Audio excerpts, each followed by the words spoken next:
ใน1 ปีมีคนลาวเดินทางออกไปรับการรักษาพยาบาลในต่างประเทศโดยเฉพาะประเทศไทยคิดเป็นมูลค่ากว่า$80 ล้าน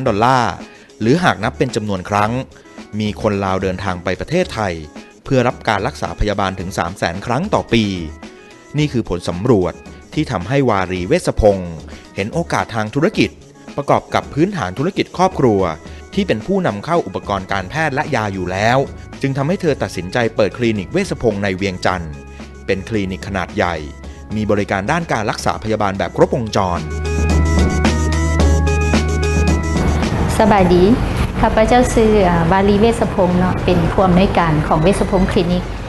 ทั้งนี้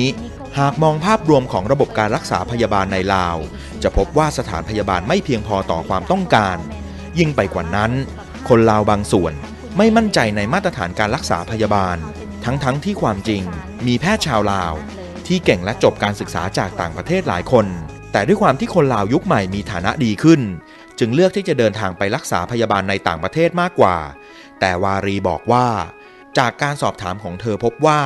ถ้ามีสถานพยาบาลมาตรฐานดีเป็นที่ยอมรับก็ไม่มีใครอยากออกไปรักษาในต่างประเทศเพราะเสียเวลา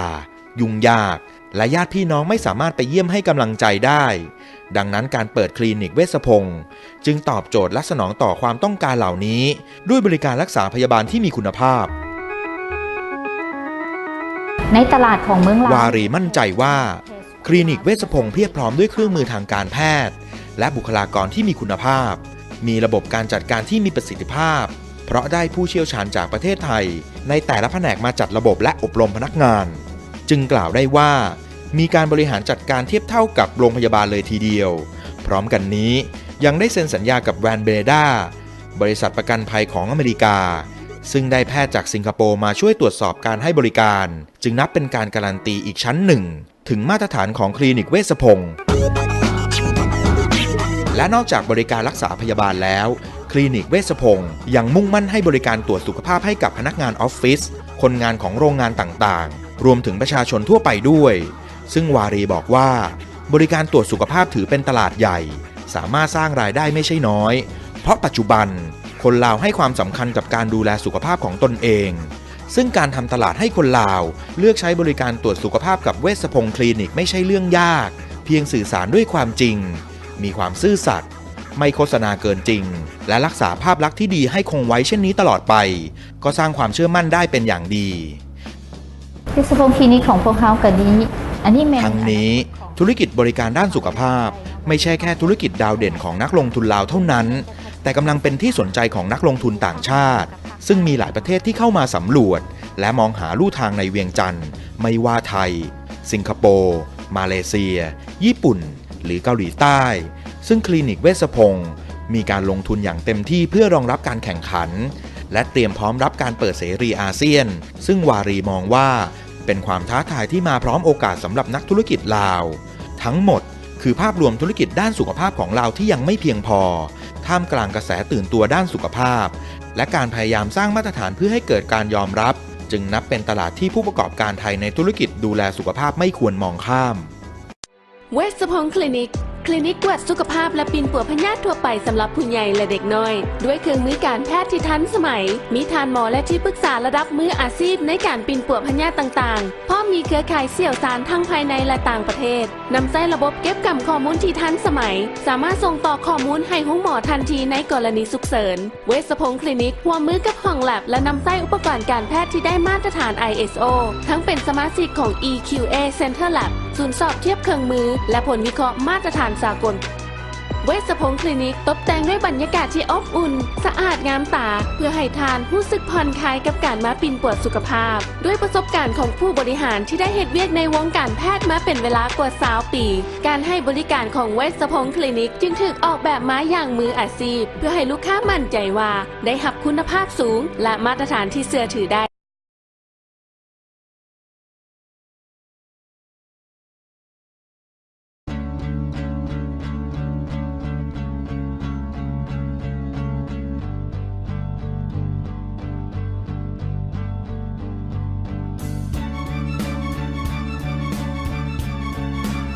เวชพงศ์คลินิกศูนย์กวดสุขภาพสำหรับผู้ใหญ่และเด็กน้อยห บกวดเช็คสุขภาพและปิ่นปัวพยาธิทั่วไปโดยท่านหมอที่มีประสบการณ์สูงและเครื่องมือที่ทันสมัยเวชพงศ์คลินิกเป็นสมาชิกของ EQA Center Lab ซึ่งเป็นศูนย์สอบเทียบผลวิเคราะห์เลือดที่ได้มาตรฐานสากลดังนั้นทางเฮาจึงร่วมมือกับห้อง Lab และนำใช้แต่อุปกรณ์การแพทย์ที่ได้มาตรฐาน ISO เท่านั้น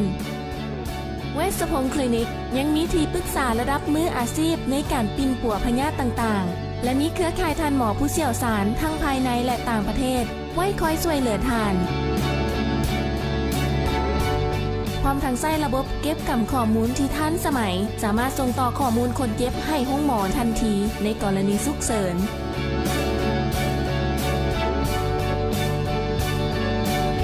เวชพงศ์คลินิกตกแต่งด้วยบรรยากาศที่อบอุ่นสะอาดงามตาถูกลักอนามัยเพื่อให้ผู้มาใช้บริการรู้สึกผ่อนคลายกับการมากวดและปิ่นปัวสุขภาพ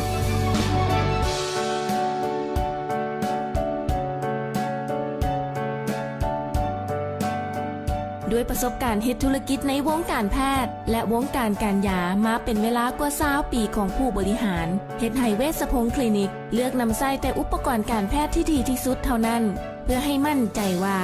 ลูกค้าได้รับบริการที่มีคุณภาพสูงและสามารถตอบโจทย์ด้านสุขภาพของท่านได้เป้าหมายของพวกเขาแม่นอยากให้เป็นคลินิกคุณภาพมีมาตรฐานที่ลูกค้าสามารถไว้วางใจได้และเพิ่มพอใจในการมาใช้บริการพวกเขามุ่งมั่นระบบ ISO และอยากให้เป็นคลินิกแบบอย่างด้านบริหารจัดการพวกเขาให้ความสำคัญความสะอาดพร้อมยึดถือจรรยาบรรณและจริยธรรมเป็นหลักเขานำใช้เทคโนโลยีที่ทันสมัยเข้าในการปิ่นปัวพนักงานได้รับการฝึกอบรมอย่างถูกต้องเวชพงศ์คลินิกเขายังสามารถออกแบบชุดกวดสุขภาพให้ลูกค้าได้ด้วยราคาที่สมเหตุสมผลเวชพงศ์คลินิกจะช่วยตอบทุกโจทย์ทางด้านสุขภาพของท่านได้เวชพงศ์คลินิกตั้งอยู่ถนนศรีสวัสดิ์เมืองจันทบุรีนครหลวงเวียงจันทร์เปิดให้บริการแล้วทุกวันจันทร์ถึงวันเสาร์ตั้งแต่เวลา 8 โมงเช้าฮอด 8 โมงแลงฝากสุขภาพของท่านไว้กับพวกเขาเวชพงศ์คลินิก because we care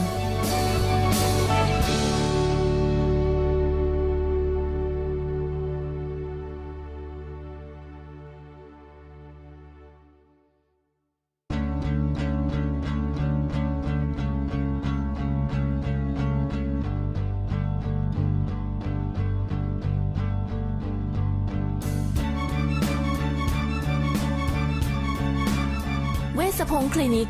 ศูนย์กวดสุขภาพสำหรับผู้ใหญ่และเด็กน้อยรับกวดเช็คสุขภาพและปิ่นปัวพยาธิทั่วไปโดยท่านหมอที่มีประสบการณ์สูงและเครื่องมือที่ทันสมัยเวชพงศ์คลินิกเป็นสมาชิกของ EQA Center Lab ซึ่งเป็นศูนย์สอบเทียบผลวิเคราะห์เลือดที่ได้มาตรฐานสากลดังนั้นทางเฮาจึงร่วมมือกับห้อง Lab และนำใช้แต่อุปกรณ์การแพทย์ที่ได้มาตรฐาน ISO เท่านั้นเวชพงศ์คลินิกยังมีที่ปรึกษาระดับมืออาชีพในการปิ่นปัวพยาธิต่างๆและมีเครือข่ายทันหมอผู้เชี่ยวชาญทั้งภายในและต่างประเทศไว้คอยช่วยเหลือทานพร้อมทั้งใช้ระบบเก็บกำข้อมูลที่ทันสมัยสามารถส่งต่อข้อมูลคนเจ็บให้ห้องหมอทันทีในกรณีฉุกเฉิน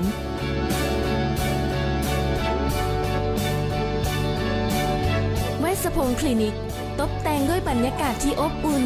สะอาดงามตาถูกลักอนามัยเพื่อให้ผู้มาใช้บริการรู้สึกผ่อนคลายกับการมากวดและปิ่นปัวสุขภาพ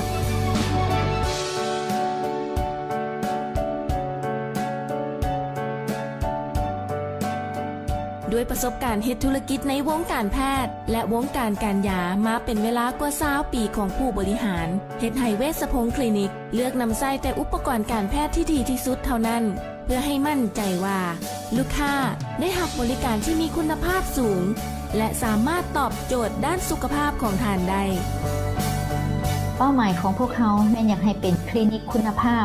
มีมาตรฐานที่ลูกค้าสามารถไว้วางใจได้และเพิ่มพอใจในการมาใช้บริการพวกเขามุ่งมั่นระบบ ISO และอยากให้เป็นคลินิกแบบอย่างด้านบริหารจัดการพวกเขาให้ความสำคัญความสะอาดพร้อมยึดถือจรรยาบรรณและจริยธรรมเป็นหลัก เฮานำใช้เทคโนโลยีที่ทันสมัยเข้าในการปิ่นปัวพนักงานได้รับการฝึกอบรมอย่างถูกต้อง